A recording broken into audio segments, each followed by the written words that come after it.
And then the bartender says, "What is this? Some kind of joke?"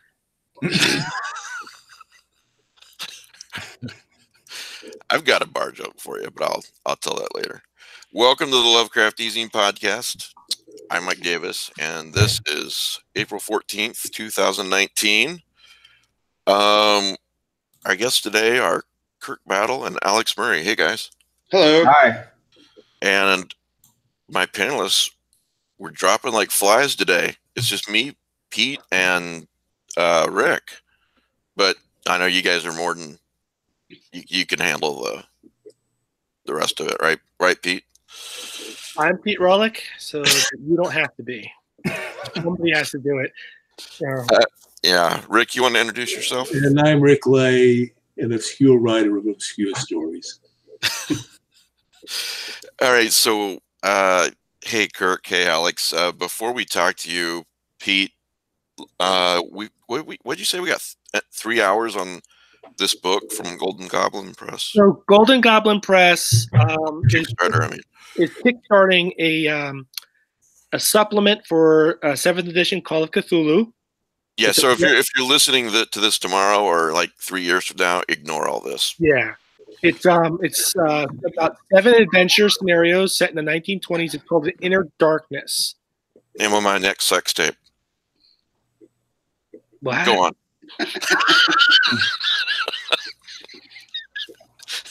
And Inner Darkness. Name of my next sex tape.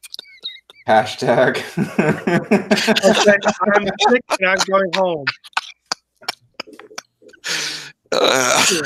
Yes. To be Tell us clear, about the Inner there's only Darkness. like 5 hours left for this thing, so Okay. it ends at midnight tonight Eastern time. But These guys are simultaneously cursing and saying thanks to me at the same time for airing this. I'm never going to be allowed to plug anything else on this show again. Not from Golden Goblin Press, Nope. or not. Anyway, if you're into Call of Cthulhu role playing, this Golden Goblin, you should know they're a big production company. They do quality work. This is a Brian Sammons and Oscar Rios gig. It's fully funded. What we're looking for now is the last stretch goal, which is what they always do, a fiction collection to add on to the whole thing. So it's a worthy cause. It's a good production value. You're going to get your stuff. And we just need like $1,300 more to get a full fiction collection out. To 30,000, right? 30,000. Yeah, we're at 30,000. 28,691 right now. So that would be heartbreaking. yeah. So take a look at it. Kickstarter, Golden Goblin, Inner Darkness. Yeah. And Google Kickstarter, right? Golden Goblin. Golden Inner Goblin. Darkness. Okay. Yep. Should take All it right. right to it. All of this, of course, is if you're watching live or in the next couple of hours. Okay, so that said, hey guys, how's it going? Thanks for being on the show. Thanks for having us. Hey. So why don't we do just like a short intro from both of you, and then let's talk about the book / podcast Cthulhu in the Deep South. So Kirk, why don't you start? Yeah, my name's Kirk Battle, and Cthulhu in the Deep South was a series of novellas I wrote while I was working on a much bigger Reconstruction South soap opera set in Sewanee, Tennessee. And they kind of took off a life of their own, and they're all set around Charleston, South Carolina. It starts in the 1830s and then gets up to the start of the Civil War. Book 3 is right in the middle of the war. And Alex and I got to talking about it and just decided to turn it into a podcast. And Alex, how's that been? It's been pretty good. I mean, Kirk and I have known each other for a long time. We went to Sewanee together, the university he was just talking about. And I guess when he started writing these books, he was just like, hey, read these things. I wrote these things. They're cool. You should check them out. And then I think you came to me and you started asking me questions about audiobooks, and we sort of looked into it, and we really got to it. I was like, look, man, I don't know anything about audiobooks, but I've been producing podcasts for like a year and a half, and I'm like, all right at it. Why don't we just do that? And it seemed, like most things seem like they're going to be no sweat. But yeah, no, it's actually worked out pretty well. So with a podcast, are you reading the book straight, or is it different actors? So, tell me about that. So they're all in first person, or at least the first three are. Kirk, I don't know where you're headed, but whatever. Let us tell you what book 4 and 5 will be, Kirk. And then yeah, sure, yeah. Whatever they'll As soon as I say it here. Oh, wait a minute. Whoa, stop. So what was that, Alex? What are you drinking? Oh, that? I mean, if you just give the good people at Daisy Cutter Brewery some free press. This is a Daisy Cutter Double Capra Double India Pale Ale, Half Acre Brewing Company. I work at I bartend at a craft beer bar here in Brooklyn, so I've always got just lots of fun samples of highly alcoholic brews in my fridge. It's pretty nice. Yeah. Yeah, doing good work. Daisy Cutter Breweries. This podcast now brought to you brought to you by Daisy Cutter. Someone who gave me no money but is getting lots of publicity.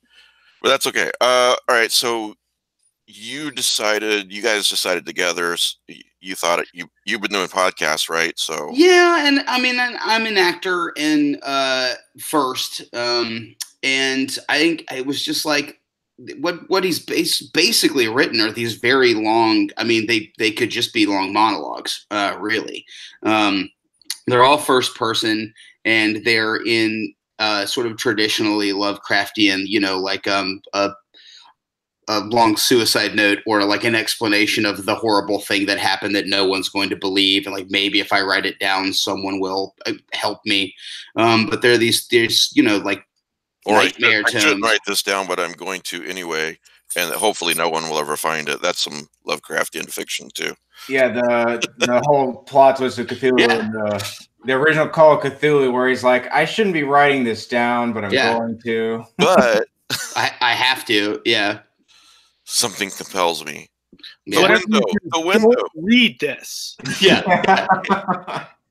There is a short film by our friend Kelly Young called The Package, which I will not give away. It's like, 3 minutes long, Pete? Right? I'll give it away. No, don't give it away. It's too good. It's too good. It's a Lovecraftian short film, 2 or 3 minutes. I don't even know where Kelly's got it available, but it's on YouTube, actually. Is it on YouTube now? The link, yeah. Well, if it's on YouTube, yeah, you should watch it. Kelly's not here today because he's really worth your time. Yeah, in the middle of it. The 3 minutes. It's barely worth your time. That's a backhanded compliment, I think. Kelly's not here to defend himself. So yeah, he's reportedly in the middle of a storm and has no power. So where's he at? Also Lovecraftian. So yes, exactly. That's the film finally made the storm happen. Yeah. They found him. But the funny thing is that modern technology actually makes that kind of ending more reasonable. Yeah. It sounds like the plot of Horror of the Dark. Yeah. Yeah. Anyway, we're not putting down what you're talking about, Kirk. We're just babbling like we always do. No, that's okay. So yeah, the first book was. I should say that there are no reviews of these books below 4 stars that I saw. So people are reading these and enjoying them. So. It's been. I mean, I think. Well, I'll talk about the books for a bit, and then we'll talk about like the podcast sales or downloads. The books themselves, it starts off with he goes up to the Arctic to do an ice harvest, which at the end of each season, I do an author's notes where I explain the actual history. And I think I like ran for like 10 minutes about the ice harvesting business because it's so crazy and strange. And most Americans are kind of like shocked that this was even a thing. And it's like, for about 80 years, people just harvested ice and shipped it around the world. But anyways, Pete and Rick, sorry I keep interjecting, but this stuff is like right up your alley. When I was a kid, 5 blocks from my house, there was an ice house.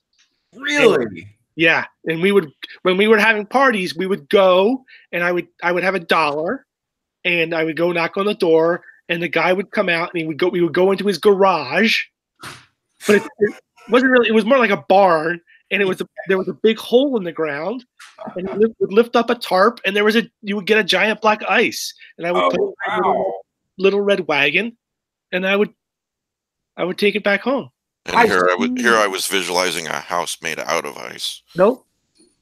It's just amazing because it makes total sense, but you just, in your mind, you get so used to like freezers and electrically produced ice that you're like, oh, I guess there would have had to have been this whole industry.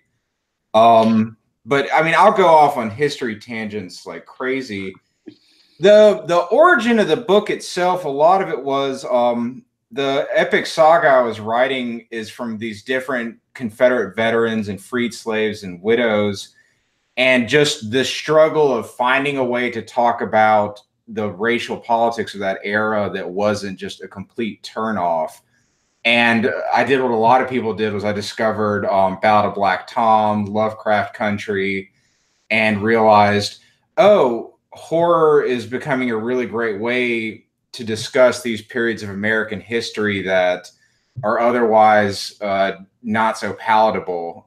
Reconstruction South is infamously an era of history that Americans don't like to talk about, or it's just like a blank spot. If you ask someone what actually happened in Reconstruction South, they'll be sort of like, we won the war. And it's like, nah, there was like a lot of time in between that and 1960, man.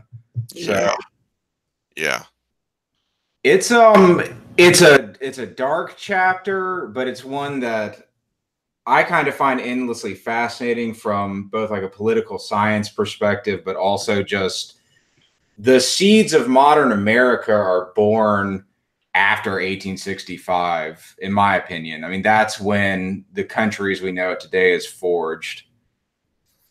So, talk about the Lovecraftian angle too, without any spoilers, if you can. Well, the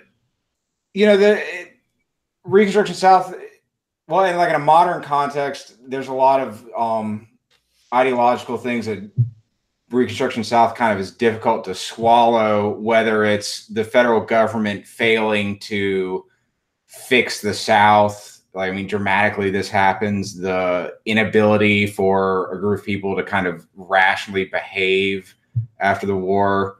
But getting into the Lovecraft angle, in book 1, the character discovers this mysterious object during the ice harvest, and it starts driving everyone insane on his ship.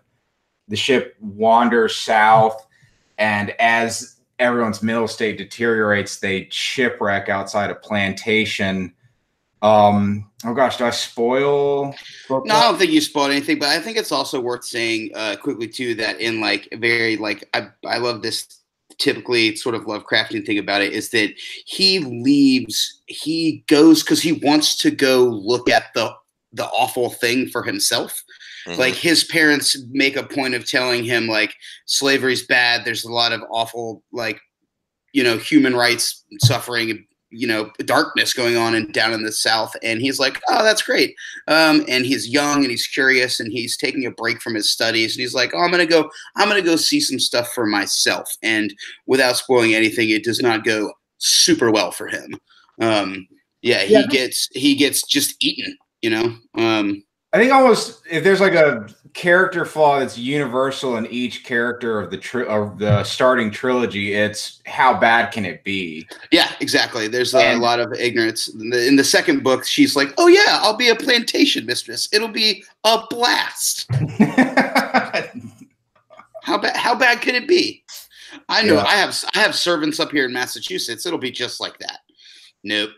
Book 2, I mean, book 3 was much more of like a soldier story of it's a black soldier going on this hellish boat trip through the South, and it just steadily goes downhill. Book 2 is about a woman who marries a rich planter without quite realizing what she's signing up for. And it was kind of the most brutal one as I look back on the trilogy in terms of her family life is horrifying. The way she has to interact with the slaves is terrible. But wait. That was this. Everyone's family life is horrifying. Her in-laws are not cool. They're not at all. And really, I mean, her husband's kind of a dick too. She gets, I think, instead of being like, as opposed to the curiosity is what gets the narrator in the first one, hers is ignorance. It's just this sort of leap before you look mentality, right? Where she allows herself to be seduced by all the wealth and grandeur that the curious institution has afforded, her husband and in-laws, and none of it goes like she thinks it's going to go. The seduction turns out to be nothing like the reality. But before, and so this is all the historical elements to it, but as far as the Lovecraft goes, I feel like we should at least reveal like what aliens are involved so that readers. Because I'm like juggling between spoiling it and explaining how this series keeps going. I think it's enough to say that it is Lovecraftian, and I've read that on the reviews on Amazon that it's very Lovecraftian. It's a really good, like, Kirk really manages to I think nail it as a genre send up. It's right in there, but I don't think also it'll spoil anything, Kirk, if we want to get into a little more about how you what you do with Cthulhu in it, because it's a little different. He operates, he's pretty active really for Cthulhu. Well, he never speaks. He's never a bodily presence, but it's always about his minions. So you just sort of encounter like different creatures from the mythos that are caught up in this sort of political intrigue, and it acts as a layer on top of the actual history. So when the Civil War is breaking out, there's also this huge fight between these two aliens. And, you always maintain that theme of the people are powerless. You're just a puppet in this sort of maddening game. Yeah. It's hard. I'm like trying to not, because it's so fun what books 2 and 3 are about, because book 1 like lays out the chessboard of this horrible fight between all these creatures, and then it's just about human beings getting caught in the middle. So go ahead, Alex. Sorry. No, you go ahead. I was just going to ask both of you, probably more you, Alex, but whoever wants to answer. What was behind the decision to make it to a podcast? And I noticed it's on. Along with that, I noticed it's on. It's available as a podcast online. Yeah, and Kirk put it on YouTube as well. Yeah, it's on YouTube as well. Yeah. So is this you reading the book? So the first one is me. I narrate the first one, and it's somewhere in between. I'm reading the book, but I tried to put a little more flavor on it than just reading it. It is, it's and also this is a hot thing, right? These story horror fiction podcasts are big, lore. People have listened to that one, and I think it's just a little easier to get. We thought it might be a little easier to get traction with just the word podcast, that we were releasing it as a podcast, and it made it really, really accessible too, right? Yeah. Because I already had an RSS feed. I owned one, and so I was like, yeah, man, we'll just I'll just add another show to it, and we can just blast it out immediately, right? It goes to every podcatcher, and I don't think we're on Stitcher, but other than that, it's just out there. And we sort of both like did a little research on like what it takes to make an audiobook and get it on Audible and get it, on Amazon. We were like, no, let's just do the thing we know how to do and put it out there. Yeah. Well, it just wasn't. This is like the ACX option of, for me as a writer, I was just looking for ways to like generate an audience. I remember when I made up my mind that I was like, I'm going to ask Alex repeatedly to do this was, it took like three times. Yeah. It did take a little bit. It takes a while to jumpstart me. And then I run pretty good once I'm going. I just had that moment as a writer where I made up my mind to write the like giant Reconstruction South soap opera, and everybody kind of has their moment where I'm going to write a gigantic book. I think a lot of writers go through this. And I got to a point where I put it out, but it's so big and it's this big multi-POV Southern saga, which I'm very proud of, but it's hard to sell a big book like that. And I just saw all the action happening with podcasts and audiobooks. And so I just was like, let's go to where the people are. I mean, people will listen to podcasts while they're playing video games, while they're reading a book. I don't even know how that works, but I don't either. Yeah, boggles my mind. Yeah. And so, I mean, it's just been amazing. Just getting readers, just people listening to the podcast and checking it out. And then the books, they'll like look at those now because they're like, oh, I like that. And to me, I'm at a point where I just kind of want people to read the work. I'm not worried as much about chasing the dollars. The Amazon deal for audiobooks, it was like, I think they would keep like 60% of the cut. Yeah. Well, I noticed the book is on Kindle Unlimited, so that's good. Oh yeah. Look, as far as Cthulhu in the Deep South goes, it's as free as I could make it without. And if you want a copy, knock yourself out. But when you see a cut like 60/40, and I've been burned by their trademark bots, I've been flagged by like dealing with all that stuff. It's like, I'll just give it away. Like I don't care about getting like 82 cents or whatever I'm going to be able to swing. And there's a lot of different trains of thought on that. And, there's some people say every single thing you write, you need to not put out there unless you're getting paid. You need to have more respect for yourself than that. My feeling is that that's kind of it's not that black and white of an issue. Yes, you do need to get paid for your work, but you also have the right to make the decision that right now I want to build an audience first. It's also, for me personally, I find that an audience makes me more productive. So I dragged my feet producing the first book, and then once it was out there and it was going, and I was like, oh, you're nervous, right? When you make something and put it out there, like, what if nobody cares? And so if nobody cares, you just quit. But also people seem to care, so they got it more exciting. And so for me, that makes me want to produce more. If the goal is to connect with as many people as possible, then figure out how to do that, and the rest will figure itself out, the dollars or whatever else. I mean, I know a writer who said that he loves writing so much that he worked just for the copy of the books or something like that. I don't. Yeah. That's kind of. I mean, right, I'm hoping I've got a murder mystery book I'm finishing up that, honestly, if I can just get back to a point where I'm taking copies of the book and hiding it in people's houses like I used to. I mean,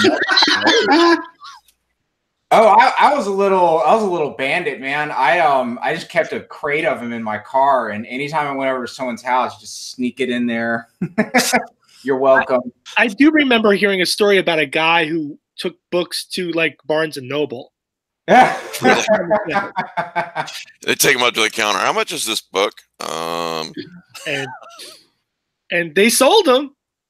Yeah, why not? I mean, if you just give them free copy, yeah. But I will say that another thing that I've loved about the podcast process with Murray is it's great to just not be like alone writing. You know, like I said, the historical fiction saga I wrote, I just spent years by myself, you know, locked away. Every now and then my wife would be like, "Can I read it?" And I'd just be like, "No, it's still terrible." But I mean, it's out now. I'm very proud of it now. But having a buddy I mean, Murray and I the other day were talking about it, and I was like, "Do you think this is okay with like if the monster like eats her now?" And you're just like, "Okay, string her along, I'm cool torture her." Yeah.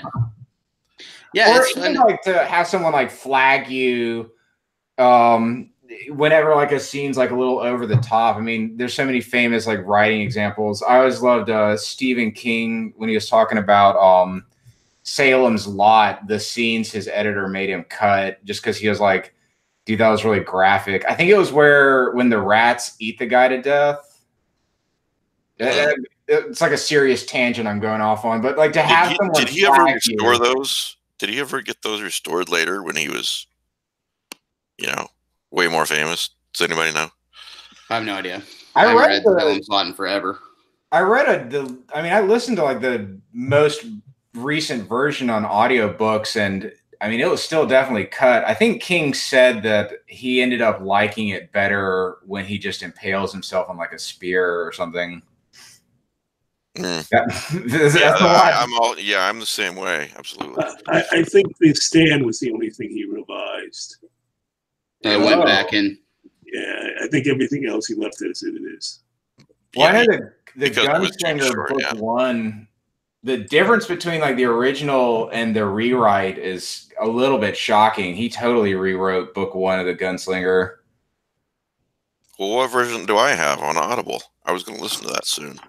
I've never done the Gunslinger series. So. Oh wow! Yeah, it's a lot of reading. It's not that much. I think you probably have the revised version because when I read him very late, I read him like around 2000, Stephen King, and I had the revised version. Oh, okay, all right. I know the ones that I picked up probably around the same time. Yeah, where it was revised and rewritten and bigger. And I got a hold of the original at one point. Kirk is not wrong, but they're both good. Yeah. Well, the first one was like a standalone book. He was just writing this like crazy Western dystopian story, and then when he rewrote it, he includes a lot more lore. Yeah, he goes back and fills stuff. And he was also 19 when he wrote the first one, so yeah. That's like whenever people ask me about the Dark Tower series, it's like a snapshot of every single part of his career. Like the first three is young Stephen King. The middle three is during that like 90s, 2000s era. And then the last couple of books are post-car accident Stephen King. And where does Cocaine Stephen King fit in there? That's an early book. Book 3. Yeah. Book 3 is Coke Stephen for sure. Blame the train. Yeah. Real weird. He rewrites. He does like Mad Max New York. Yeah. It's great. There's a guy like in a diaper running around with a spear. Yeah. Oh man, have you guys seen Sleepwalkers? Has everybody seen Sleepwalkers? So long ago, I can't my brain. There's just a moment in Sleepwalkers where Stephen King shows up as I think a graveyard attendant, and he's just so beautifully like, I don't know, man, these kids, man, this is crazy. You can't get them, you can't get out of here, man. There's and she's like, Jesus Christ, Steve. Somebody helped Steven out. He like sat down right after that. Was like, yeah. Then all the cars come to life, and fucking Emilio Estevez has to save them. Wow. All right, time for an intervention. What, Pete? You got to leave Maximum Overdrive alone. It is a horrible movie, but you know, every time it comes on television, it's a friggin' train wreck. I have to watch it. Like so many other things, it is great, but would never have happened without lots of cocaine. Like so many other things. Yeah, Rick. One thing back in Sleepwalkers, I wonder if he borrowed the idea for that from a 1973 horror movie that you can see on YouTube called The Cat Creature that Robert Bloch voted. Probably. Because you have that thing with cats attacking a supernatural creature. His 90s output is so strange and all over the map. I'm assuming he was just absorbing as much as he's just trying desperately to like print money, right? Yeah, that was, I don't know. He's got it's a book factory. I don't know. He probably had enough money by then. That's not a judgment at all. I mean, my favorite King book is probably The Shining. I still am blown away by that one. Yeah, that's pre super duper famous too, though. Like he's just writing books. Oh yeah, it's number 2. He wrote Carrie and got real money, and then The Shining. I mean, it's one of the most intense conversations about alcoholism I think I've ever like David Foster Wallace, like one of my top 5 books on alcoholism, I think, to read. Well, if we count the Bachman books, it's probably not number 2. Oh, I never thought of that. If you thought of that, I don't know. I don't remember when he wrote those. I read Desperation and Regulators, but that's like late, that's like post sobriety. Those are like very like organized, efficient books. Like the Regulators around the time he wrote the Desperation. That's right. The Long Walk is almost perfect too. Like that's I think he resurrected Bachman for that one, right? Bachman was dead technically, and then he was like, "Oh, Mrs. Bachman found this lost manuscript." So some of us never get to that post sobriety stage in life. So yeah. Well, if you ever read his book on writing, he's interesting, but I mean, he was getting in trouble. He had a tough time. Sounded like fun to me. So now I have a story idea that I have to go work on. Not for another hour, sir. I was Stephen King's drug dealer. Oh gosh. The stacks of Bud Light, like in the garbage can. It was a glorious 3 years. I sure hope Joe Hill or Stephen King never sees this. Someone's gonna be so. You always wonder what have you ever read Keith Richards' Life? Oh yeah. Book?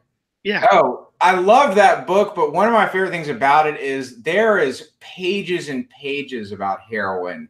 Like when I started, I was like, I wonder if Keith's going to talk about drugs. He talks about drugs. What is he going to talk about? Most of the book is drugs. I mean, yeah, and then the rest is a guitar. What else is there? Well, guitars. Pussy, I think I played on that one. I don't know. But anyway, so the best heroin in LA you can find here. Yeah, we're a menu.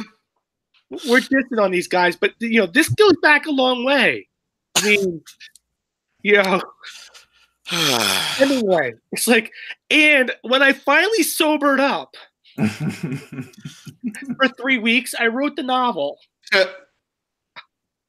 Yeah, I thought the advice was write drunk, edit sober. Edit sober, sure. Yeah. Absolutely. But a lot of early horror stories, especially in the Lovecraft circle, were cautionary tales about drug use. Instead of dying from an overdose, the hounds at the dollars eat you. Right. And the guy in Dagon doesn't decide to kill himself until he runs out of morphine. It was totally Dagon, not the morphine. Has nothing to do with my raging laudanum habit. That's right. I can no longer bear the world without this drug or something like that. I ran out of cocaine chewing gum, and now I just can't face reality. There is an episode of, oh God, it's the guys in the they're British. They drive across the country and they test cars. Is this a reality show? Are you watching reality shows now? Yeah. Car Talk. No, not Car Talk. It's NPR. That was not correct. It's on BBC America. Yeah. Right? Anyway, I can't think of what it's called. This is driving me to Top Gear. Top Gear. Yes. So they go to South America, like I think it's Bolivia or Chile or someplace, and they had to drive from the east side of the nation to the west side over the mountains. So the one guy stops at like this little convenience store, and he gets cocaine chewing gum. Oh, Sure. wow. And he's just like, oh yeah, I'm not feeling this at all. And then like they're videotaping him, and he's just like talking nonstop. He's like, this gum's doing nothing. And yeah. He just keeps popping new pieces. And the idea is that you need the gum because you're going up so high that you'll start to get a headache from oxygen deprivation. So you is need that the idea? Yeah. That's some frontier medicine right there. I like that. Right. Yeah. And of course, he's like, they convince him that, like, dude, you got to stop. You got to come back down. Those people really know how to self-medicate, let me tell you. Yeah. I'm just trying to picture this like moment of crisis in the film where it's like, we're out of cocaine and we're too high in the mountains. What are we gonna do? We need more coke. To get off on a further tangent, this whole thing just made me think of Roxanne. Remember the 20 jokes thing? Oh, Keep yeah. that guy away from my cocaine. Anyway, how did you guys discover Lovecraftian fiction? My summer camp counselors. Cracking up for any, he's on mute, but getting back on track is damn, I'm good at this. Murray, how'd you discover Lovecraft? I'll go after you. Summer camp counselors, man. Chris Walters. Thanks, man. Used to actually read to us. Actually, before I read any Lovecraft, he used to read to us from the Brian Howard Kindred Mythos. I think I've got it like right back there. The like Kindred Mythos stories. Robert Howard, I got it right. Who wrote Conan? What's his name? Robert Howard. Yeah. Oh. So he wrote a collection of like Cthulhu short stories based on the mythos, and my canoe trips counselor used to read them to us around the campfire. Yeah, that was called Robert E. Howard, Cthulhu, and the Mythos and Kindred Horror. Yeah, I think I'm gonna make it. I'm in my headphones. You gonna let me make it? You are right. There you go. There it is. Right there. Boom. What's And the yeah, title man. again? What's the title again? Cthulhu, the Mythos and Kindred Horrors. Yeah, and they're fantastic. They're yeah, as you may imagine, like a little more not quite as dry. The gore and blood are pretty awesome. Yeah, man. It's sexy Cthulhu kills in there. Space alien. Alex. Oh yeah, man. It's grisly. Yeah. Put that photo back up. The book back up. Yeah. Yeah. Yeah, Ooh. nice. There he is. Oh, wow. Oh yeah, so that's like the exact same statue. It is. That's So awesome. after they made that Very book, cool. Hickman came out with this statue. Oh, Okay. wow. That's awesome. Oh.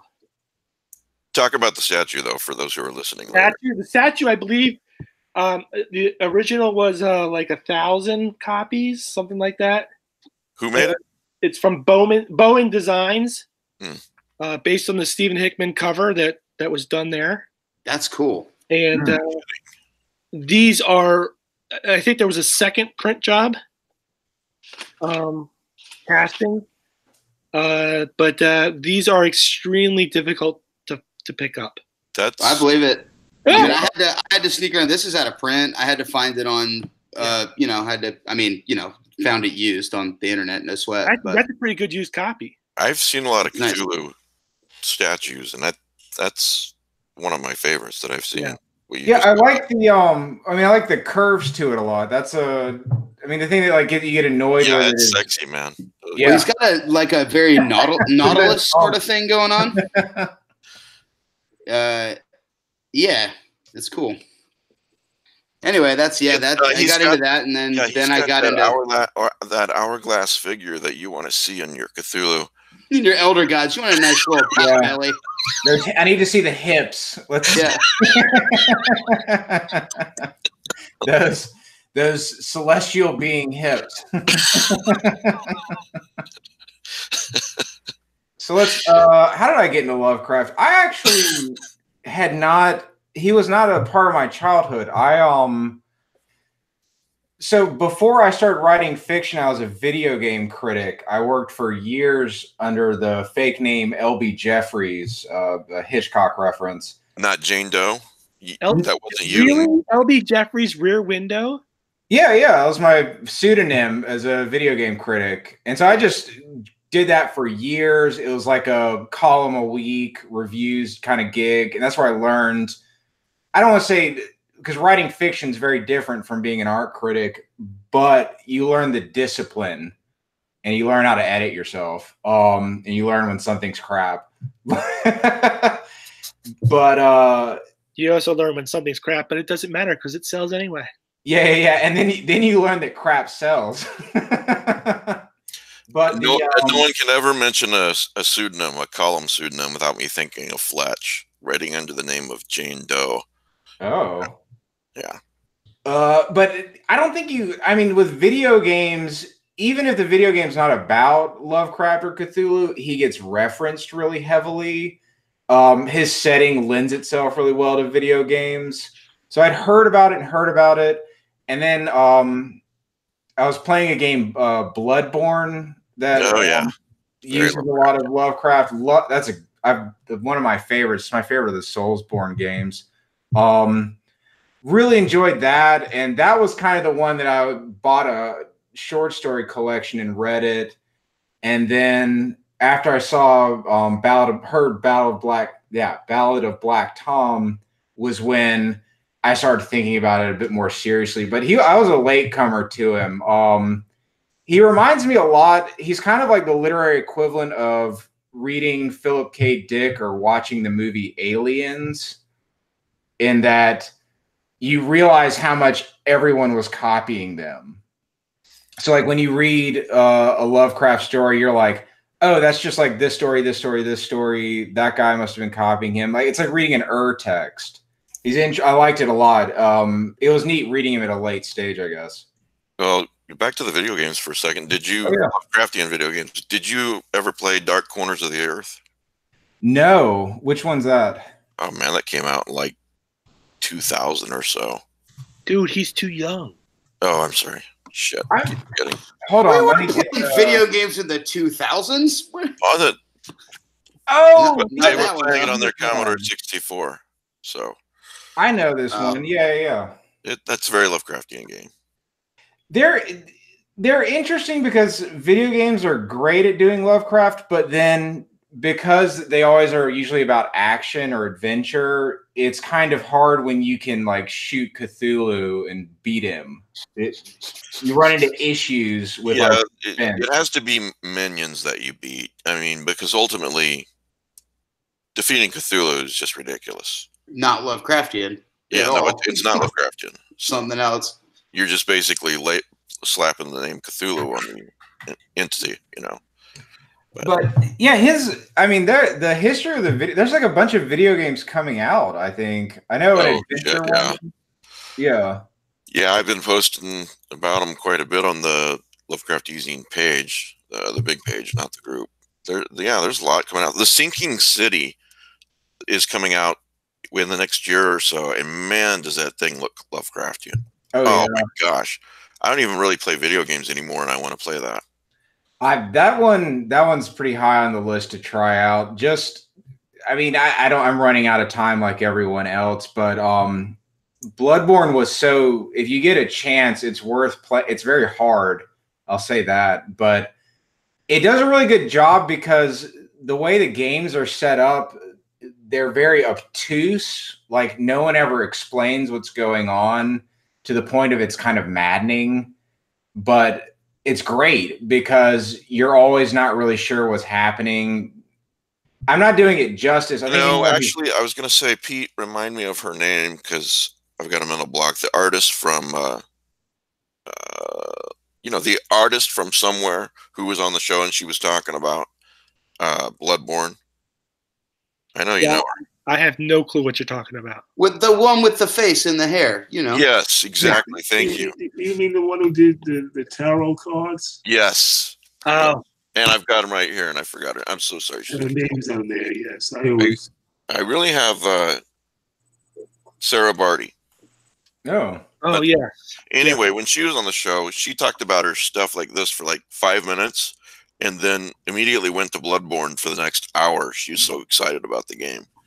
So yeah, it's. I mean, I just can't. Yeah. Just so that she forgives me for blanking on her name. That's not personal. It's my brain. But Google Sarah Bardi, SaraBardi. She's got some really cool Lovecraftian stuff. That's Jeez. dope. These tarot cards there. Is it just like a full traditional tarot deck? We don't have tell you to more about talk it. about her again. No, but- it doesn't have the sword cards and the. Okay, It just says the main picture cards.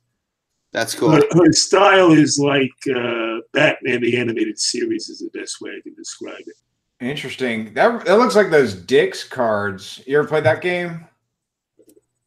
The sporting goods store? No, no. DIX. It's imagine Cards Against Humanity, but instead of like phrases, it's images. I've played it. It's really fun. Yeah, I liked it a lot better than Cards Against Humanity because it's way more psychological, and the imagery can range from like it looks like some out of The Little Prince to borderline Georgia O'Keeffe nightmare material, and just this neat. I love it when artists do like weird stuff with tarot decks. It's that same concept. With Dix, you give clues. You give like 1 sentence clues, and then people try to decide which card you're talking about. That's yours. It's very odd and fun. Yeah, it's the exact same thing of you pick which person had laid down the card that was the best associated with the phrase you used. But unlike apples to apples, where you can kind of game the system, with Dix, it's like so bizarre how people's subconscious works as opposed to like word association. Yeah. All right. I still have my Aleister Crowley deck around here somewhere. I need to bust it out and see what they're telling me. When's Cthulhu in the Deep South gonna finally blow up? Come on, Aleister. Yo, dog, you don't think I've done at least one tarot reading, probably 4 or 5 about this project? Like, yeah, 100%. I don't get any discs, man. None of the material wealth cards are popping up. It's just swords and no pentacles, just swords in front of the tower. It's fight, destroy, start again, fight. Oh, gee, there we go. I just described the plot of the whole Dark Tower series to you in 2 sentences, so you don't need to read them out. Okay. Nah. Yeah. If you like tarot cards and you like Cthulhu, we're going to talk about this later, Mike, but this is a natural segue. The HBO Sabrina series, the Netflix Sabrina series. Yeah, I haven't gotten in there yet. Yeah, I had that on the list for you to mention, Rick. Yeah, go ahead. I'll mention it now. In the 2nd season, it's the 3rd episode. It's called Dr. Cerberus's House of Horrors. Ooh. It's a takeoff on Dr. Terror's House of Horrors, it's all about predicting people's futures with tarot cards. So it's basically an anthology film. And the 4th or 5th segment is pure Lovecraft. Nice. Do I have to know anything about this show to enjoy that particular I episode? think you really don't have to, because it just tells a possible future for each character that doesn't happen in the show. Okay. That show was really interesting because apparently they copied the Satanic Church's statue of Satan. Did y'all hear about that? It was their Baphomet, and they got real mad. Yeah. They got sued for copyright for their depiction of Satan. Like, dude, you guys have enough money. You could have asked these guys permission first. I hate that shit. Yeah, but that's the Church of Satanism's whole thing, too. You've seen the previews for that documentary coming up about that. That looks really cool. It's a documentary about them insisting that if the Church of Satanism insisting that if a copy of the 10 Commandments was going to go up in front of a courthouse, that they could put a Baphomet statue up as well. Nobody? Well, yeah, it's a purely political organization. So, like, they were just, I think, really happy to be like, hey, we get to sue some people and talk about Satan. We'll make it in the news cycle. Hooray! I don't think anyone there actually believes in Satan. So, but maybe they do. Do they? I've been to a lot of churches where I suspect not a whole lot of people in them believe in God. But anyway. Yeah. That's a little bit. I mean, the major tenets of the church are just about finding like earthly pleasure. I don't know. It's an interesting rabbit hole to go down. But no, I mean, they don't believe in like a Christian duality or anything. They believe in living in the earth as it is. Yeah, I don't. That doesn't segue into anything. So. Yeah. I'm just going. How can I politely I say? backed up quick. Changing the subject. How can I politely say to these two guys, "We're done interviewing you. Now we're going to go into the rest of the show. Please stay." Well, let me say this: Cthulhu in the Deep South. It's available on Amazon as a book series. It is available there on Kindle Unlimited. Also, if you are on Kindle Unlimited, so you can read it for free, and you can listen to it for free on the podcast. Just Google Cthulhu in the Deep South, and it'll bring you to basically everything on that first Google page, the Amazon page, the podcast, the YouTube, if you'd rather, however you want to listen. It's on everything but Stitcher. Every podcatcher that you're going to get. Yeah. Book 2. God damn it, why isn't that on Stitcher?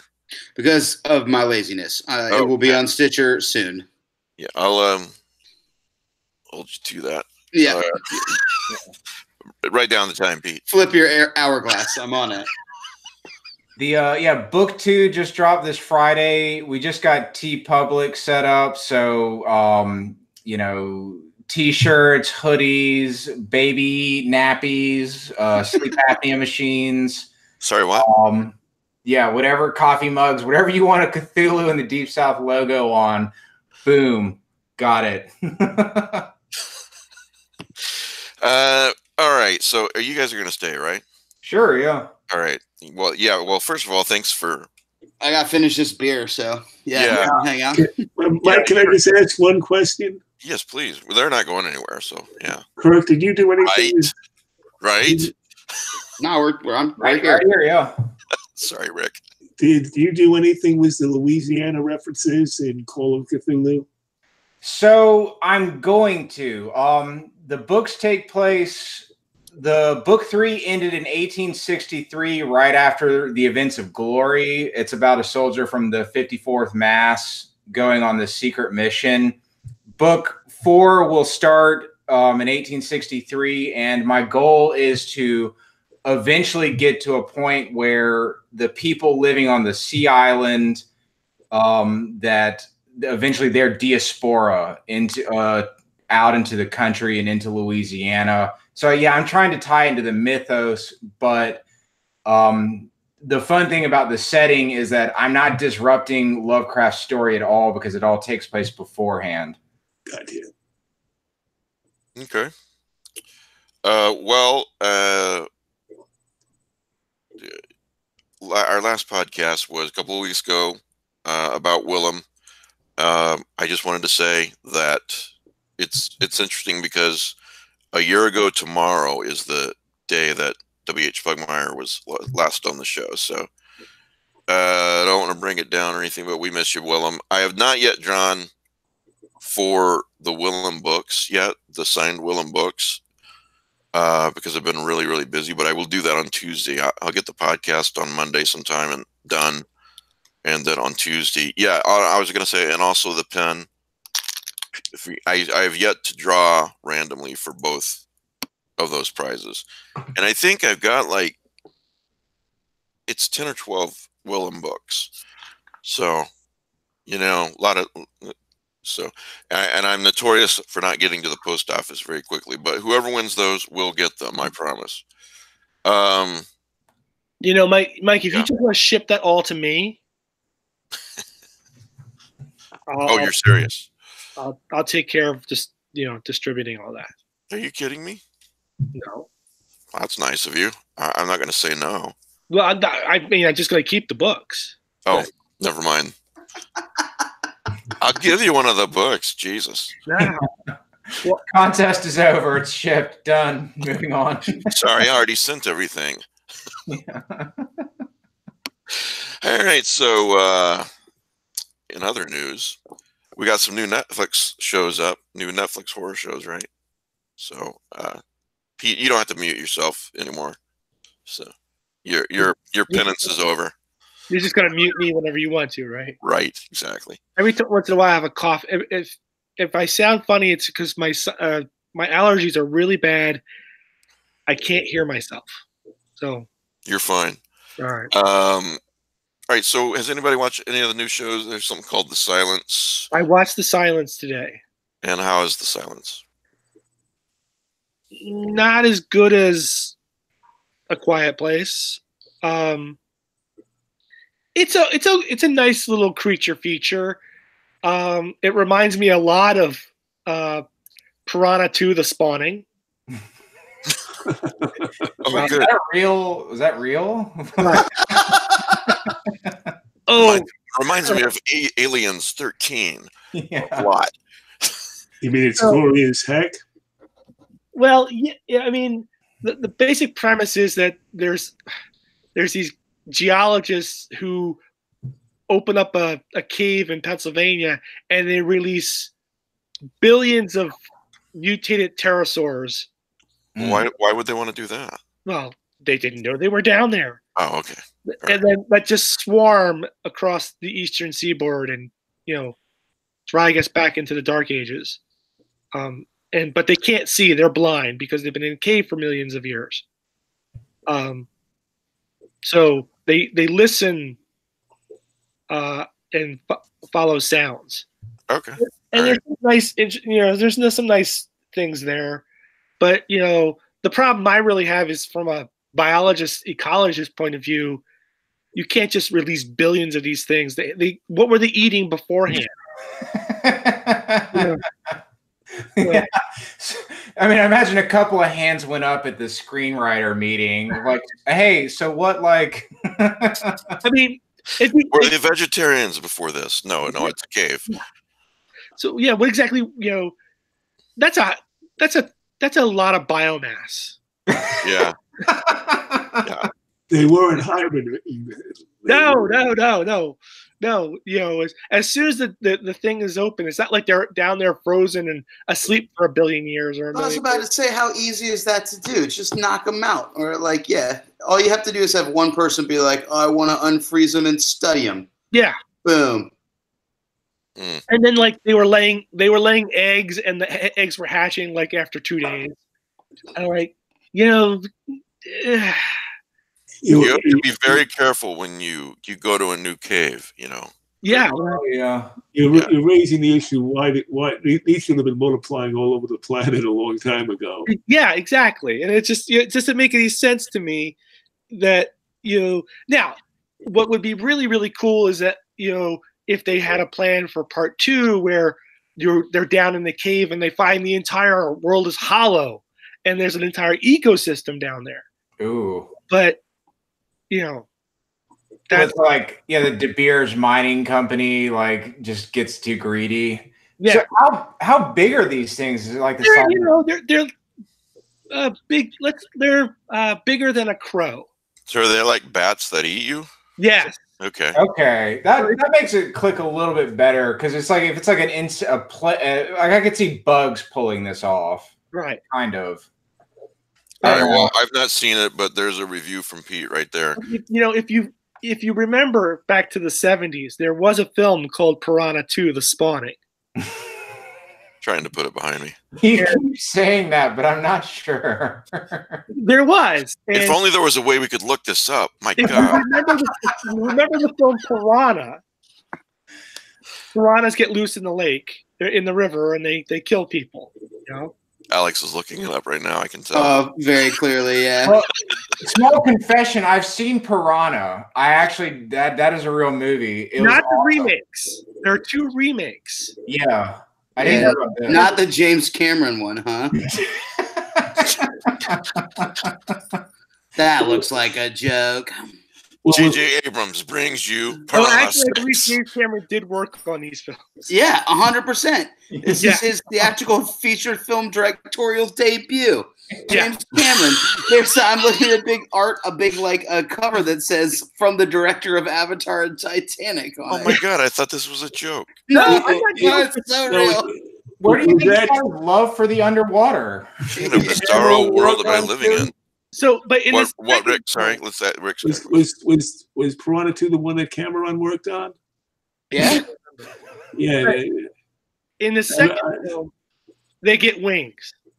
Sure. Oh. It's the 80s, dude. Everybody's on cocaine. Give them some fucking wings. because of course they get No. Yeah. Well, they were they were invented in a lab by Yeah. Kevin McCarthy in the first movie. So So anyway, it's a lot like that. It's just imagine it's like piranhas with wings. Well, there's several new horror shows on Netflix, right? I have not seen anything of them. Another one I scrolled by was Black Summer. It's new. That is not a movie; it's a series. It's a series. Yeah, I am talking about anything new. I Series. watched 2 episodes. Well, look, wait, before you give your review of the first 2 episodes, I just want to give you my thoughts as I scrolled past and saw a little bit of the trailer. I thought to myself, "Oh, good, we need more shows about zombies." You know, we don't have enough right now. So it's a spin-off of the Asylum produced Z Nation. Are you speaking in tongues or what? No, it's a prequel to. yeah. So Z Nation is like Netflix's answer to The Walking Dead, Okay. and then this is a Is spin-off of that. Okay. Z Nation a thing that exists already? Yeah. Oh boy, it made quite a splash, clearly. You can tell by all of our silence. I So- like the good old days when zombies didn't eat you. They just Rip you apart. stood silently without saying anything, and maybe they strangled you at worst. Yeah, There's they knew a lot that, of- they knew their place then, by God. You're But these such a zombies John today, Grace. let me tell you, it's All not like when I was a being kid. all fast running. Yeah. Wait, I know a good Netflix horror show that I watched. Does anybody here watch Dark? The German? Yeah. Yeah. Yeah. Yeah. That's a good show. Oh, that one was neat. I really enjoyed that. Yeah, we talked about it on here when that came out a couple Oh, of times. sorry, yeah. No. I'm just saying it was good. That's why we talked about it. My But, only Yeah, go ahead. so it was this like pitch perfect, terrifying time travel mystery. And then like in the last episode, you could tell like, oh crap, we got renewed. Yeah, Yeah, and that was like my only. I was like, I I would have loved it right up to the ending. I was like, no, please don't do what I think you're doing. Yeah, Please don't. Yeah, they did a Lost. They're like, oh shit, we got renewed. People are gonna watch this. God. So the 2 episodes of Black Summer that you saw, It's Pete. not bad. There's a lot of character development. It's not bad. I don't know if I'm going to continue to watch it, but it's better than some of the other crap I've watched. You have high it's not standards, the sir. worst thing I've ever seen. Okay, so let's put it this way. That's a hell of an endorsement. I would rather watch Black Summer than watch Aquaman again. Oh, you didn't like Aquaman? I haven't seen it yet. Oh my god. I heard it was kind of Lovecraftian too. Yeah, it was. I don't know. I haven't seen it. Little bit. It's enjoyable, but I'm not going to put it among the top 10 superhero movies. It's just it's a mindless popcorn movie. Yeah, exactly. Yeah. All right. So I'm going to pass on Black Summer. I'm sick of zombies. Yeah. Well, just really briefly, since you 2, or maybe you 4, for all I know, have seen Aquaman, what about Shazam? Anyone seen Shazam yet? So my family went to see Shazam today without me because I was not feeling well and had to be preparing myself for the podcast. Wow, that is dedication right there. I'm going to try to see it next week. Thank you, Pete. I'm excited about it. Actually, for the first time in the DCU, I'm excited about a movie. Ouch. Yeah, well, I'm you've seen him, right? I read a report that besides Dr. Satana, it does have some monster villains from the Captain Marvel. Yes. I don't want to say who they are. I will again just say how ironic it is that currently we have a movie out titled Captain Marvel and another movie out titled Shazam. It's pretty good. Yeah. They almost had to have coordinated that. I'm assuming they did. We're in the Matrix. And I'm just going to say something that nobody here will probably get except Rick, maybe, and that is Komoda. And you're right, I don't get it. Yeah. I don't get it. Oh. You mean the Komodo dragon? Nope, Komoda. So Alan Moore used to write a comic book called Marvel Man. Oh, really? Which is also known as Miracle Man because they couldn't use the Marvel Man title in the States. Okay. Instead of saying Shazam, they said Komoda, which was atomic spelled backwards. It's an awfully close to the word commode. Yes. But it's atomic spelled backwards. Oh. Okay. Oh, okay. It's also food in Spanish, It is. which is weird. So I've got a random. Has anyone been seeing trailers for this Jim Jarmusch zombie movie with Adam Driver And Bill Murray. Yeah, that's what I've been like trying to wrap my head around. I like Jim Jarmusch's movies. Like Patterson's one of my favorite. Has anybody here seen Patterson? Yeah. I'm trying to figure out what he's going to do with that. Has anyone got any? Yeah. There's a lot of cocaine in Hollywood. Well said. Yeah. Jim Jarmusch was like, why shouldn't I make a zombie movie? And no one could answer him. Tom Waits was like, yeah. So, Pete, Titans has... I don't know. You're speaking some language I don't know. Okay, well, how about this? Rick, Titans has casted Batman for season 2. I do not watch Titans. Moving on. You're on your own. Yeah, I guess so. Well, just one thing. Has anybody seen a trailer for a movie called The Man Who Killed Hitler and Bigfoot? Yes. No, but I don't need to see I don't need a trailer. I'm in. It's a documentary. That's is it Sam Elliott? Is that the actor in it? Sam Elliott. Apparently, Sam Elliott becomes famous for killing Hitler, and then is hired by the government to kill Bigfoot because apparently Bigfoot is spreading the pandemic. Yeah, you had me at Sam Elliott. We're living in wonderful times. Yes. Art is going in surprisingly new directions these days. I would be careful using that term. Art. Speaking of art, I see that a movie called The Haunting of Sharon Tate is out on digital with a surprising Rotten Tomatoes score of 13%. I will not be downloading that movie or paying any money for that movie. But I guess they took this whole Charles Manson. Am I saying that right? Sharon Tate thing and made it into some sort of supernatural horror movie. So, I don't know. Have you guys seen Glass? I've not seen Glass yet. Not seen Glass. I haven't. All right, don't see Glass unless it's free. That's all I'll say about Glass. Yeah, it's bad. And I had high hopes. I want my money back. That's such a man because Split was a lot of fun. I think, although I will admit, I think I like that movie just because the actor was having so much fun. Yeah, if you start Glass with absolutely zero expectations, or let's say 5%, you might enjoy it. So don't go in expecting much action. I'll say that. And that's the problem that I heard from a lot of people is that they were like, ooh, a superhero-y, big, insane thing. And then they like talk to each other for an hour and a half, right? It's exactly what happens. Yeah. It's them talking about the last 2 movies as the characters. Which is such a great, like, hey, fuck y'all. You've been watching the whole time. But it's all good because write an essay. It's all good because M. Night Shyamalan once again is a cameo. Yeah, he's a cameo character in the movie. So You're not Alfred Hitchcock, M. Night. You don't need to do this. Okay, so we got a couple of remakes out there.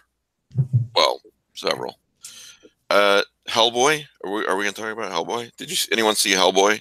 It's got like 12% Rotten Tomatoes score. Oh man, why did they take it away from Guillermo? That's ugh. I wanted the third one. Am I the only one who wanted the third Guillermo del Toro movie? One. Wow. Oh man. Yeah. It's just being. The problem is that when you have a good IP like that and then you make crap with it, the IP will go dormant. Yeah. So. Oh, I'm sorry. My mistake. 15% tomatoes. Yeah, those two. That's too bad. I like David Harbour too. Like he's having a moment and he's doing really well. And I think he seems like a good dude. And I don't know. He seems having a lot of fun making the movie. He looked like he was pumped, but that's a bummer. I remember watching an interview with Ron Perlman, and he was talking about how painful that movie was. Like that, he was all pumped to like do a trilogy, and it got canceled. And then like him and the Stranger Things actor are like on speaking terms, but he was like, it's super hard to watch your baby. That I mean, Hellboy, like the first movie was like solid, but not. There were like issues with it, but the second one was amazing. It was like so good. Fantastic, yeah. Well, and that first one, Lovecraftian. Oh yeah, I like both of them a lot. Let me tell you, I'll tell you this about movie number 2. I remember seeing it. This is like whenever it first came out on video. My wife and I watched it at a friend's house. So I need to rewatch it because all I remember about it was my wife, who does not watch superhero movies, horror, or anything, says, that was a really, really good movie. We need to see that again sometime. So nice. Yeah. Let's see. One of the reviews on Rotten Tomatoes says a movie in which the main character fists a giant's eye socket should be more entertaining than this. Oh wow. That's rough. It does look real. Like the trailers never drew me in just because of the super duper digitalness of them. Right? It looked very video game cinematic-y. Yeah, as soon as I saw like the way they were depicting the character, it was like it looked like very cartoony. I don't know. Hellboy is like a strange IP. Like, have you ever read any of the comics? Yeah. Yeah. I mean, I was amazed that they pulled off the adaptation at all. It was not. It's a tough formula to do. Well, here's another remake. I'm getting a little bit of feedback on you, Kirk. So I don't know. Maybe your microphone's picking some. I'm sorry. It's like being tapped or something. Sorry. I'm like fidgeting, probably. Yeah, that's probably it. Here's another remake. Twilight Zone. Have any of you guys seen the new Twilight Zone yet? No. I haven't. Yeah, Rick? I haven't. I loved it. Okay. Who else was going to say something? I just said it's in the queue. Like, all right. I'm going to have to go ahead and disagree with you on this one, Rick. Which probably means I'm wrong. But I'm really glad that I watched the second episode first. Because the first episode to me is just like painfully, awfully bad. And I Googled Twilight Zone reviews, and I'm not the only one who thinks this. I think it's getting bad reviews from a lot of critics, and then a lot of critics like it too. So, but it's not a universal. We loved it. Guess I can't say too much because the only person here who's seen it is Rick. I don't know. Maybe we should do a Patreon podcast and talk about it sometime, Rick, with spoilers. Yeah, we do that with Ben. Yeah. We need to do that with Ben. Was it like the execution, or like were the ideas just hokey? Well, in the first episode, it's the pacing, and the protagonist. He said he literally repeats the same dead joke like 5 times and I'm like, yeah, okay, move on, dude. You're not that dumb, are you? And it's this plot that's been done over and over and over again. This Faustian plot. The devil offers you success, but oh no, there's a catch. Come on, man. Oh wow, they tried to do. I didn't know they tried to do Dr. Faustus. That's a well, sort of. It's not a total correspondence to Dr. Faustus, but it's the same general idea. Yeah. That's a weird. It's weird that like in the internet era, that story more than ever, like, if like a devil appeared in front of you and was like, hey, I'll destroy your soul, but I'll give you infinite knowledge and access to things. It like more than ever, that doesn't sound appealing. Well, the devil doesn't. The character played by Tracy Morgan does not identify himself as the devil. Wait, Tracy Morgan plays Mephistopheles. He plays a satanic, I'll say a satanic figure. Yeah. Never identified as the devil. He's a guy in the bar. And he's relishing it too, man. You can see it. So is it like tongue in cheeky, or like is Tracy trying to play it straight? Let me put it this way. I hope it is, because that first episode's awful. I know Rick disagrees with me. People are probably writing me hate mail at what's your address? Email again, Pete? I just want to say it's not overtly the devil. He plays a mysterious figure who may or may not be the devil. Right. Or maybe Tracy Morgan ranting at you. So Rick and Ben and I were talking about this. I think it was yesterday, Rick. And I said there's two types of these devil's bargains. The first one is like this Twilight Zone one where he says, here, you can have success, whatever you want. But there's like this catch that you don't know about. It's like getting a contract and not reading the fine print, right? And then you have these demons like Crowley on Supernatural, who basically straight up says, hey, dude, 10 years, I'm going to roast your soul. You're fucked. But until then, whatever you want, there's no fine print. Now, do you want this bargain or don't you? So it's the Rockstar bargain. Keith Richards talked about that in between the heroin chapters. Did the devil appear to him as well?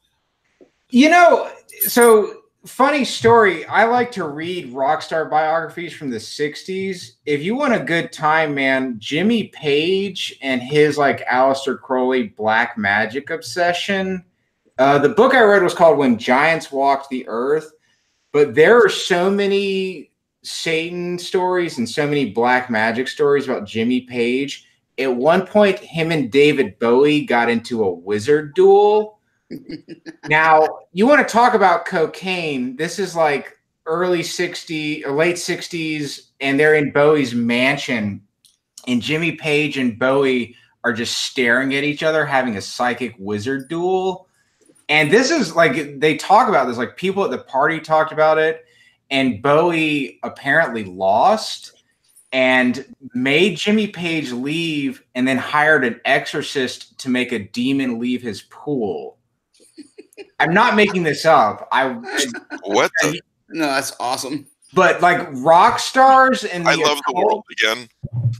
When Giants Walked the Earth, it's a pretty strong book. There are these parts where they'll do like first person narration of it, but like Jimmy Page, and this is like well known that Jimmy Page was obsessed with the occult and like collected. Yeah, I think he's a member of the Thoth cult. 4 was mostly recorded in Aleister Crowley's house. That's why the drums sound so good. Yeah. But that whole, it's interesting because the book, it like stops everything because you're having this great time partying with Led Zeppelin in the book.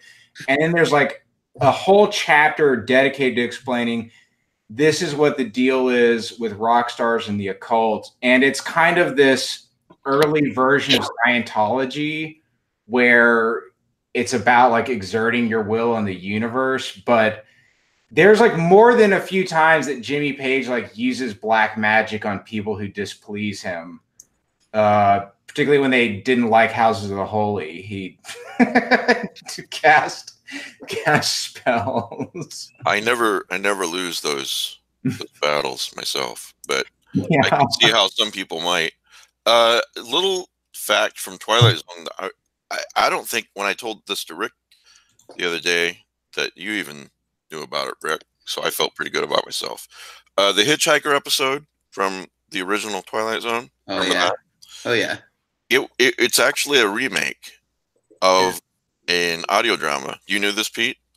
No, you told us last time. Oh, am I being like an old man and repeating stories now? No. Yes. Well, not on air anyway, right? Right. It was on the Orson Welles show, 1941, and the ending is it's not as chipper as the Twilight Zone ending. Let's put it that way. So, if you consider the Twilight Zone one chipper. Yeah, I mean, it's less chipper. Yeah. So how's it? I mean, how's it more of a downer than the? You gotta listen to it. I mean, you died and you're going to the afterlife. So, this goes back to your love of audio dramas. Yes, it does. And, based on your help, I got to listen to this week. I was happy. Masks of Nyarlathotep. Yep. So this is a dramatization by Dark Adventure Radio. H.P. Lovecraft Historical Society, a.k.a. Of Chaosium's revamp of their classic scenario, Masks of Nyarlathotep. It's 6 discs. Oh, wow. It plays like a long, drawn-out James Bond movie is the best way I can describe it. Yes. Interesting. I just know him from the Dreamwalker or the Dream Mythos stuff. He's just like a shapeshifter, right? Yeah, he is the crawling chaos, the avatar, the herald of the gods. I have my own take on him, but yeah, it's 6 friggin' discs long. Jesus. Yeah. And apparently the Chaosium game was freakingly long. So I actually bought the Chaosium game back in the Dark Ages. So did I. And I think it took us a year to play.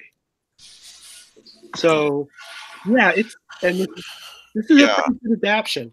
Sean Branny asked if he could send that to me. I asked him if I could have him send it to Pete, since I've got a lot going on right now. So, if I'm turning down an audio drama, a free one from the H.P. Lovecraft Historical Society, I'm pretty busy. But, I mean, man, these guys do awesome work. Yeah. The fall is in the source material if there's a fall. I mean, it's this overly long. Oh, okay. All right. Well,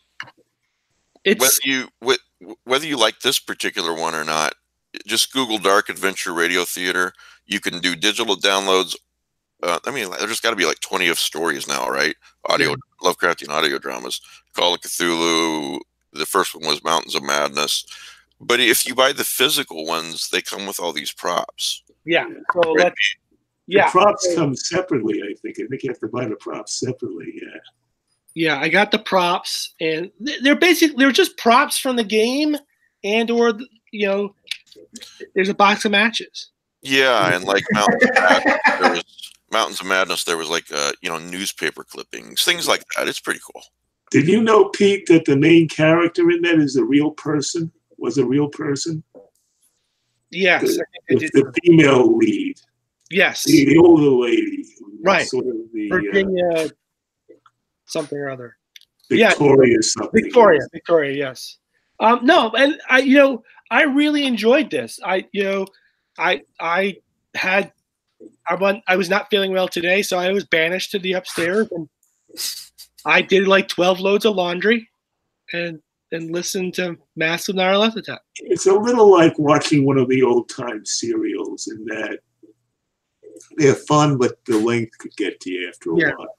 But they did try to break it up with some interesting advertisements. Right. And I could not listen to it in one day. I think it took 6 days. I just did one disc at a time. Well, most of the rest of, and they're not paying me to say this, by the way. Wish they were. Most of the rest of the Dark Adventure Radio Theater Lovecraftian audio dramas are not that long. They're like 1 or 2 discs, I think. Right. Yeah. I really enjoyed it. It's fun.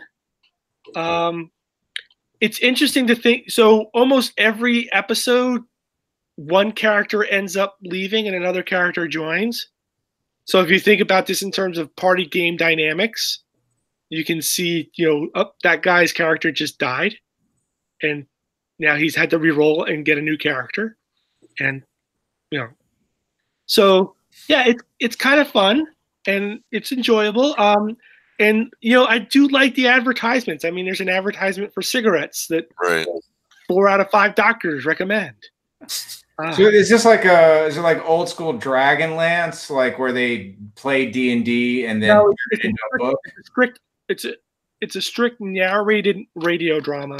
Okay. With some voice acting. Okay. Is that the first Dark Adventure you've listened to? No, I have the Reanimator one as well. Yeah, they like those advertisements. I love them. It does have a lot of action in it, but it gets a little repetitive after a while. Yeah. So, okay, thanks, Pete. I'm glad you enjoyed it. I was going to talk about some superhero novels that I recommend that I have. I got the stack right here. But I think I'm going to wait till next week when Ben is here. Did you guys see Us yet in the theater? Not yet. I rarely go to the theater, so. I don't like going to the theater anymore. Yeah. I think they're putting an Alamo Draft House in Orlando, which means I'll probably put one down here as well.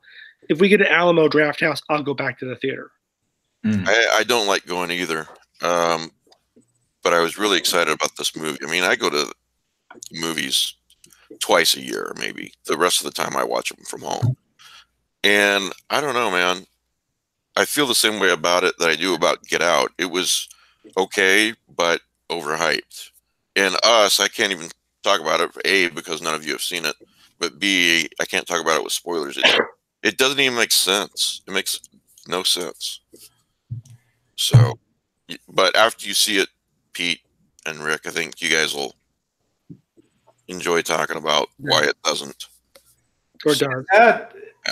One of the that's been like a fascinating thing to me, that like Jordan Peele's finding so much success with horror, because I was watching an interview with him and he was talking about like the overlaps between comedy and horror.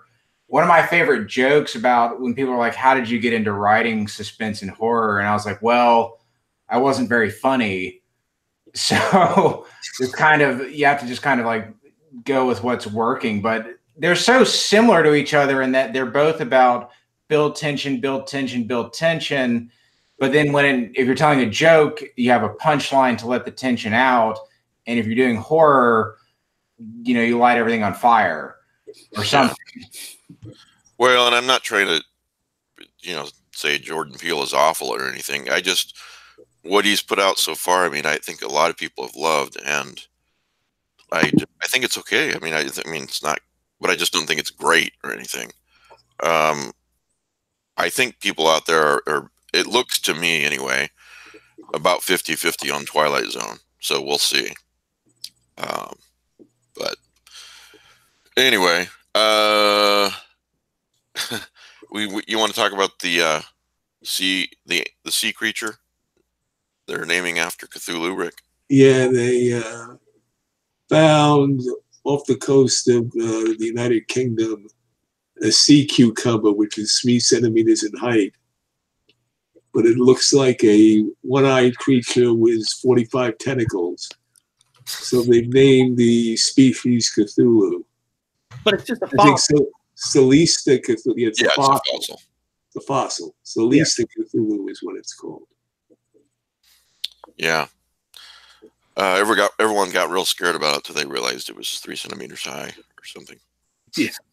Oh wow, that is just a baby though. It's a beast. You know, it's Might funny. be big ones out there. When you read the headlines of the newspapers that were posted online, Cthulhu found, and I'm looking at this horrible, ugly, this artist drawing of what it looks like. Then in the fine print, you read, it's a sea cucumber, 3 centimeters long. They're like, how can we get clicks on this? How? Well, there was. Has anybody seen the giant sea cucumber monster movie? I don't know how to answer that. You would know this. All right. What was the name of it? What? Blood Beach. Oh, Blood Beach was about a sea cucumber? Hold on. Blood Beach. Sea I saw the commercials for that. It was something in the sand sucking people down. Yep. Google's not telling. Man, your timeline is way better than mine. Oh, Huntington Beach Mysterious Creatures. Okay. Ooh. I think it was from the 80s, if I remember correctly. Yep. Anyway. Yeah. Anyway.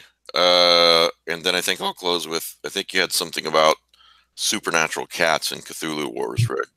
Right. Cthulhu Wars seems to be putting out these quick Kickstarters now that last only 2 days, and you get like a portion of the game. They're going to have one coming out on the 23rd for an expansion on Abathar. But the one that came out was about a month ago was called Cataclysm. You get if you know Cthulhu Wars, it's basically Risk was the gods of the H.P. Lovecraft each fighting each other. And this faction is led by the cat goddess Bubastis from the Dream Quest of Unknown Kadath.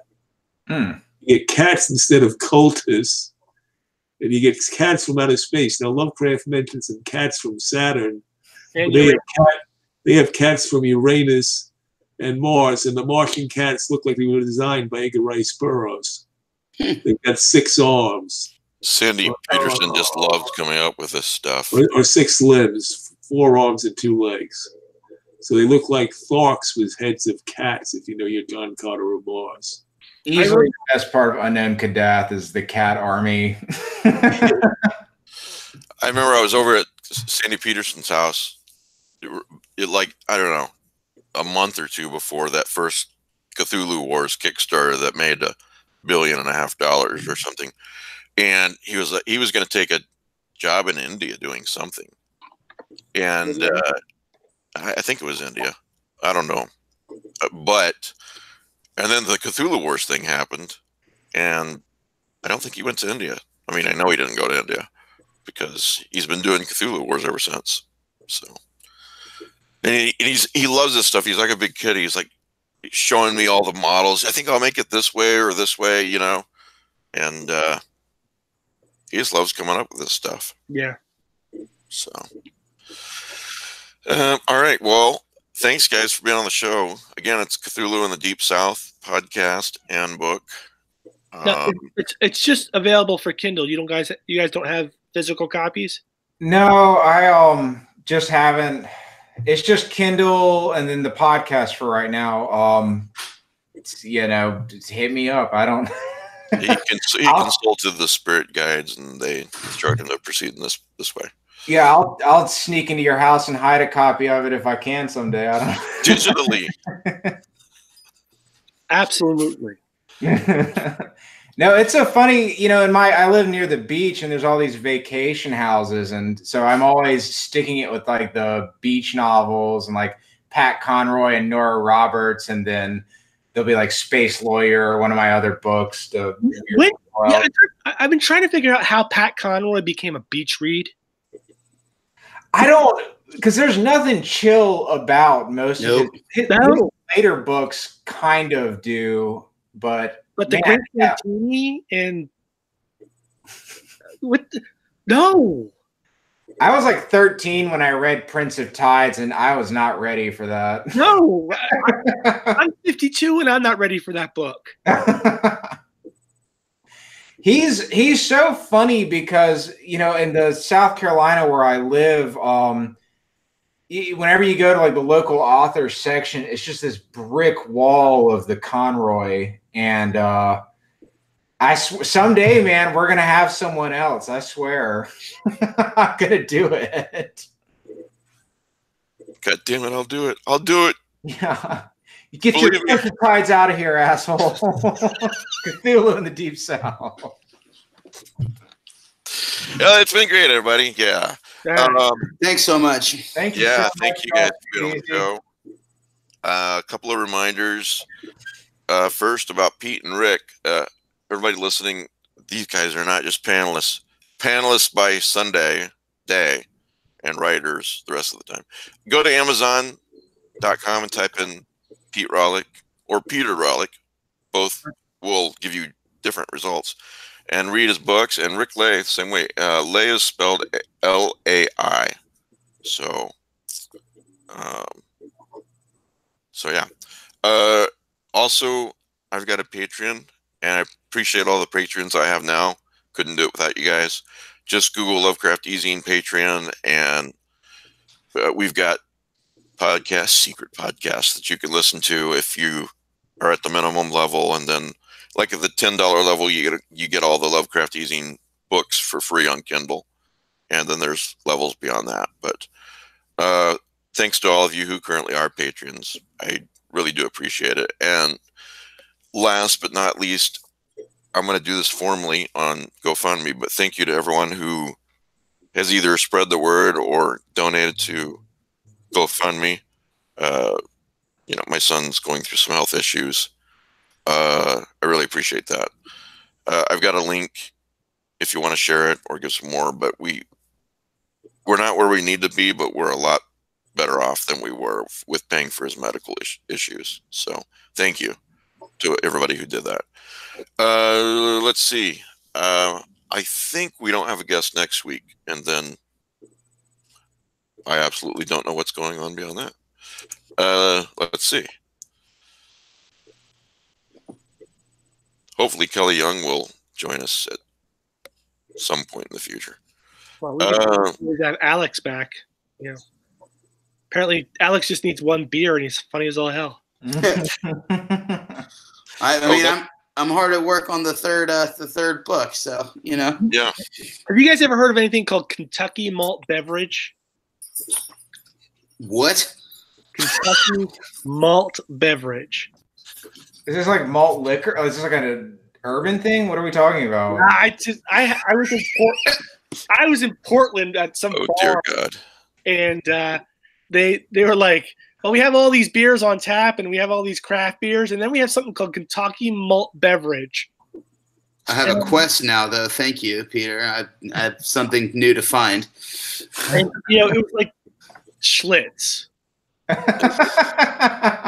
There's like a Lovecraft beer too. Yeah, I have all the Lovecraft beers. Yeah, those are easy. Yeah. I even have the Lovecraft whiskey. Well, what I was trying to remember is that on April 28th, we've got John Langan, and then May 5th, Cody Goodfellow, May 12th, Amy Sturgis, and Amy loves me. I think she likes me a little bit more, but yeah, she likes you a lot. Yeah. So, yeah, she's really very nice, very knowledgeable. So, doesn't she teach Pete Rawlik books? Yeah, she does. I think she uses one of my books for her class. Well, we'll have her on anyway. Feeling the love, Mike. I'm feeling that love. All right. Thanks, everybody. Appreciate it, and we'll see you next week.